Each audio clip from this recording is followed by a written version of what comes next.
I call my good mate, when I think about that person, do I think about Allah? Or what do I think about? Do I think about women? Do I think about cars?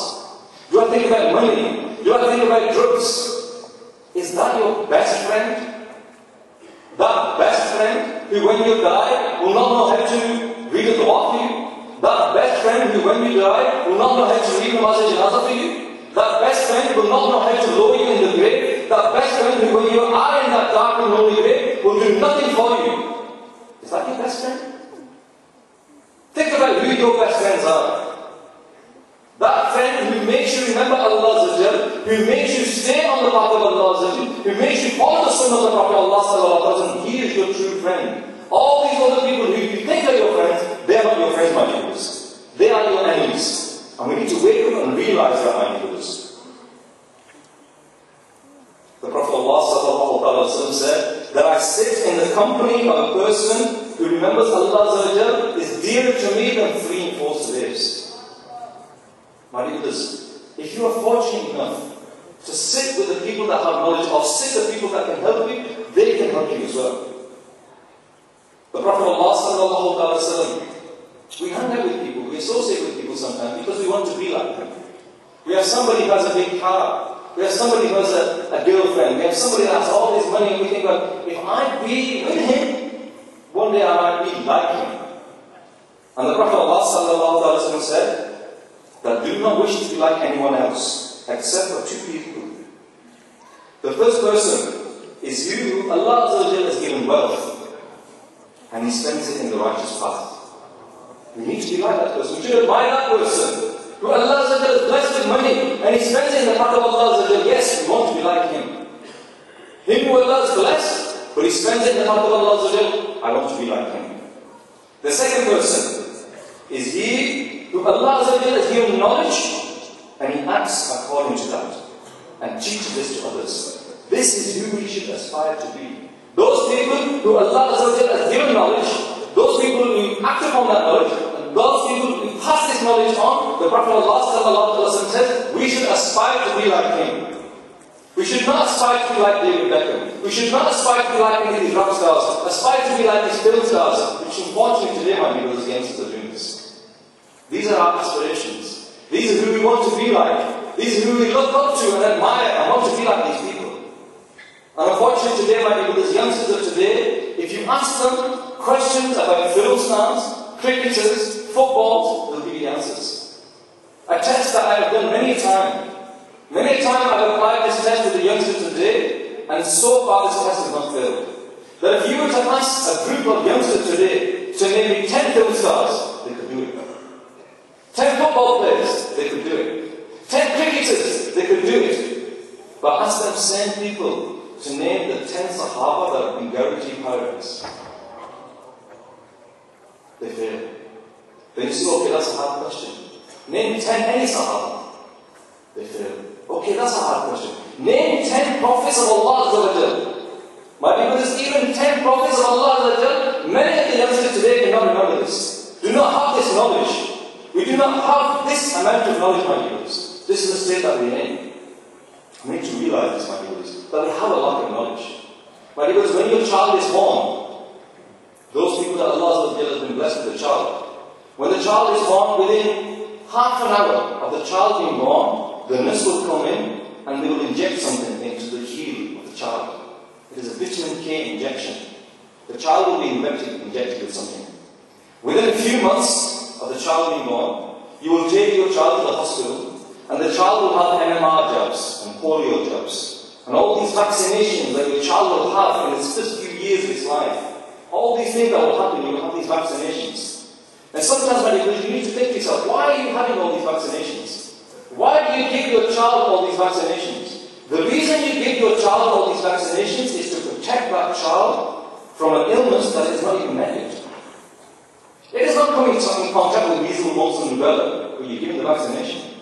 It's not coming in contact with polio when you're given this vaccination. When you go on the Hajj, you're given vaccinations before you even come in contact with that illness. What moral vaccinations do we give to our children to vaccinate them from illnesses of society before they meet their illnesses? Before they come into contact with drugs, what do we do to strengthen them? Before they come into contact with alcohol, what vaccination do we give them? Before they come into contact with a society that promotes teenage pregnancies and promotes all these things, what vaccinations do we give them? Do we prepare them for this world? My dear brothers, the Prophet Allah, he instructed us to teach our children how to read the namaz at a young age. He didn't just say, right, when the child gets to say, read namaz. He said, no. Plan them. Teach them the namaz. Emphasize them to follow our budget. That when the fathers read the namaz, they will read the namaz as well.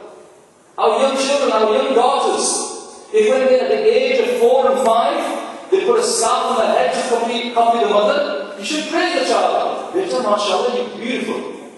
But unfortunately what we do, we wait until they're 15, 16, and we give them this piece of cloth and say, right, come today, you have to do this. It's too late. By that time, the illness of society has affected them, gone into their minds. You cannot change it from a young age. And it's never too early. And this is all about knowledge, my dear brothers. The Prophet Allah is reported to have said that acquiring knowledge in company for 1 hour is better than spending the whole night in worship. Right? This deen of Islam is so beautiful. It's so beautiful that it puts such an emphasis on acquiring knowledge. And this deen of Islam teaches that this knowledge is your weapon. If you have knowledge, you can fight shaitan. This is the true weapon that we have, that when shaitan comes to us, tries to whisper in our mind to say, look, you should do this, look, you should do that, it's your knowledge that will protect you. Your bank notes don't protect you. Your bank balances don't protect you. Your family doesn't protect you. It's your knowledge that will protect you, my brothers. And the Prophet Allah said that we should seek knowledge from the cradle to the grave. Not waiting until you get older. Some of the youngsters today, they say, okay, I'm doing my degree now. When I finish my degree, then I'll start learning about the deen.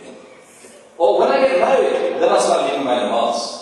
Or when this business is successful and it's established, then I'll start applying. No, my brothers, don't wait for tomorrow. The life of a Muslim consists of 3 days. Yesterday, today, and tomorrow. Yesterday is gone. It's gone. Nothing we can do about it. We work. Tomorrow, my dear brothers, we cannot guarantee that we're going to be here tomorrow. No guarantees at all. Today is the only day that we have got. If you want to make a change in yourself, if you want to make a change in the community around you, you have to make that change today. You have to sit with those people who you can learn knowledge from. Sit with those people who can help you. And my dear brothers, Dawat Islami is that beautiful environment where if you sit with these people, you will learn something. And this knowledge that you will obtain will protect you. My dear brothers, just sitting with alims. Alhamdulillah, we are blessed with the alims here, my dear brothers. If you have the opportunity, if you are blessed with able to sit with these beautiful alims, you will learn so much. Just recently I was blessed, I went to Pakistan, and at a roadside cafe, I sat with 4 alims. I didn't say anything, because I had nothing to say. Sitting with alims, you just listen. I sat with these 4 alims, and all we had was a cup of tea, and we had a rusk or a biscuit. My dear brother, the amount of knowledge I received in 15 to 20 minutes was no more than 20 minutes.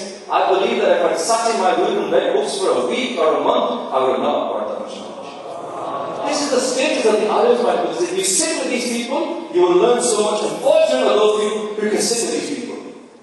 My dear brothers, we are wasting time. We are wasting so much time. And if we don't start doing the things we should be doing, they will start doing the things we should not be doing.